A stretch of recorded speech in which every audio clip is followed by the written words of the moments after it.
嗨，曹文阁的新系列异宠小队斩刃，作为英雄级的第一款成员，盒子的外包装并不大，纸品、说明书和收藏卡。变形指示还算详细吧，中英文双语彩色的图。玩具人形包装看起来还是挺有样的，背后2个大大的钳子也可以作为装饰。到头顶的尺寸在18.5公分左右，头雕的样式看着还挺好看的啊，再加上身上的这些细节点缀，用料材质非常的不错。在主要的肘关节、膝关节位置用了合金的材质，背包的厚度完全在接受范围内，而且身上并没有特别明显的透胶空洞，该遮的地方其实都用这些重腿折叠收纳了起来。对于一款原创玩具来说，造型方面做的还是挺好看的啊，有很多感觉融合的元素在里边。头部可动，转轴配球关，范围还可以。后背的盖子我们打开，可以把2个武器顺着背包这里拆下来，这样肩膀活动会更加的灵活，360度旋转。胳膊平举基本上都能举平，2头肌根部可以旋转。手肘的位置2段关节曲臂幅度很大，手腕可以旋转。4指打开动手，腰部360度旋转，但是这款并没有弯腰的关节。胯部前踢踢平，后踢的话会被裙甲以及这个关节阻碍，大概踢个30度左右。侧抬的幅度非常大，根部的胯关节这里是一个赛钢的料子，所以会有嘎吱声。膝盖合金的双关节弯折起来的幅度也很大，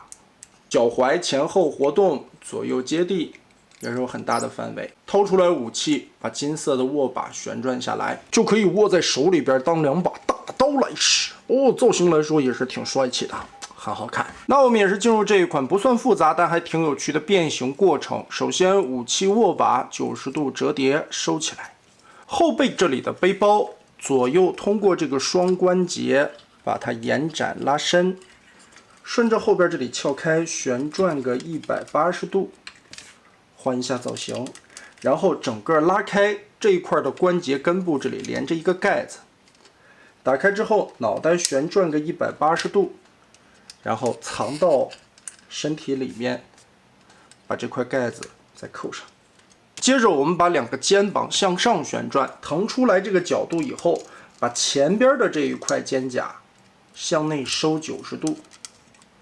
这个样子就避让过来了。如果说你直接旋转的话，这边缘会卡到胸部的，所以要把它先提上来，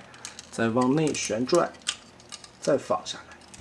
然后肩膀上边这里藏了一个重腿，我们把它旋转扭出来，根部这里有一个滑轨，顺着这里推到底，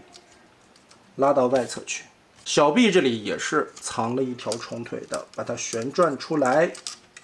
扭到一定的范围之后，记得把它拉出来旋转一圈，换一个方向，把拳头攥紧，折到这个小臂内侧去。另外一边也是记得打出这个重腿，顺着根部的轴转一下，换一个方向，拳头收起来。打开屁股后边这一块屁帘子，根部连着一个大的关节，整个的拉过来，放到前面去。接着顺着后边这里又藏了大腿后方的2个重腿，把它旋转出来，也是腾出来中间空洞的位置。现在需要做的这一步变形有点难了，我们先把腰部旋转个180度，接着我们需要做的是扩胯，也是之前曹完哥在设计的时候，蚩尤和鹰龙卫里边都有这个变形结构，但是异宠小队呢，需要把大腿根部这里，边旋转边往出扭大腿。大腿根记得再旋转一圈。赛钢的料子啊，听起来的声音会很刺耳，但是这个料子的强度会非常高。那这样对比一下，我们就把胯延展开了，先折出来。胯的根部在旋转的过程中啊，大腿的根这里的转轴也要旋转，不然它是拧不过来的。接着翻过来，后裙甲的根部这里是一个球形关节，我们把这里旋转180度，然后开始收纳脚部，这里打一个90度，然后往下折叠90度，再把这一块向上旋转，摆成这样的造型。小腿后收90，往内折90，90度再折下来的时候，这里会出现一个凹槽，把这个连接的杆子根儿卡到凹槽里边，再把脚丫子往上旋转。我们现在需要做的是把大腿和小腿扣起来，中间的这个杆子位置，这儿还有一个凹槽，记得把这里对准了嵌进去，稍微的往开掰一点点角度，好对准，好，挂住它就行。两边腿部全部挂好之后，我们把腿胯部这里八字打开。现在需要做的是把这个脚丫子翻转180度，让脚底贴合在腿部的内侧这里。于是现在这里呈现了一个左右咬合的钩子，哎，再贴回来。现在呢，要把腿部折一下，大概左右20-30度的样子，稍微扭一下角度。调整好之后，把中间这里的扣子左右结合，对插在一起。哦，是这样的一个造型。那现在再翻到这面来看，这里的两个插孔和后边的盖子这里进行结合，翻转下来，把里边的插扣咬住。哎，现在这个虫子的腹部我们就做好了。调整一下腿部这里边的关节，挪到一个仿生的姿态。前方的盖子在扣合回来的时候，注意金丝这里有一个洞，这里有一个扣子，把它拉下来结合。先把这里咬住定一下，这两块不要盖，稍微的翘起来边。然后我们就可以看到小臂内侧这里有两个凹槽，从下方这里和腰部这里的插扣结合。也是一个斜着的角度，把它嵌进去。接着肩胛往回贴一贴，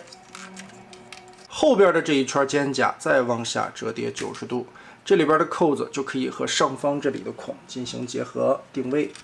另一边也是把它旋转进来，然后找准上边的盖子扣合，再把前一段虫腿旋转找好位置。现在本体的造型其实也就差不多了，哎，如果再加一对足的话，你说它变成个蜘蛛也不是不行，挺可爱的，胖乎乎。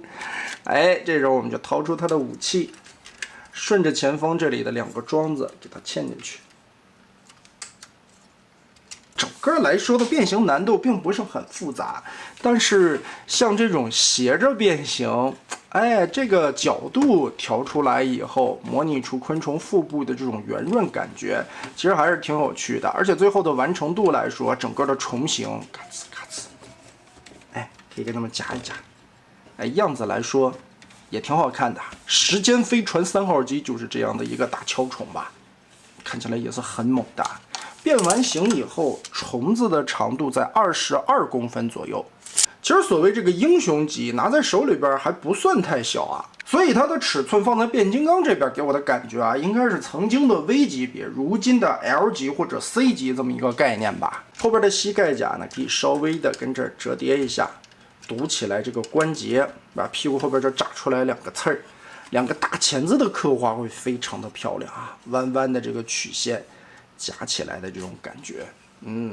虫腿这里因为收纳的关系它这里边的关节也挺多的，所以摆一些姿势也没啥问题，阻尼感、支撑性也可以，甚至能把屁股翘起来。两个形态的完成度都不错，而且整体的一个变形难度并不高。把玩的手感其实难度主要在于胯部这一块的转轴，左右扩宽的时候，来回需要旋转的时候，尤其赛钢料子磨起来刺耳的声音，可能让一些朋友无法接受但确实也是为了保证它的强度，毕竟那个地方很细很长的一根轴嘛。最后的虫子形态，相信很多喜欢昆虫的人应该会觉得很不错的吧。人形的效果也可以倒是让我有一点点猜测怀疑的地方，这个胯部作为了扩宽的机构，那三重将来能不能合体？目前来说并没有公布还是一个未知数。我是个人瞎猜，一般来说藏丸阁做胯部的成员的时候，会把人形的两条腿扩宽，那它应该是作为主体部分，所以也是个人瞎猜一下。如果这个异虫小队能合体的话，它应该是作为胯部主体的成员存在吧。也是大家可以期待一下藏丸阁后续会不会有异虫小队合体的内容公布。那么得嘞，这一期咱们就玩到这儿吧。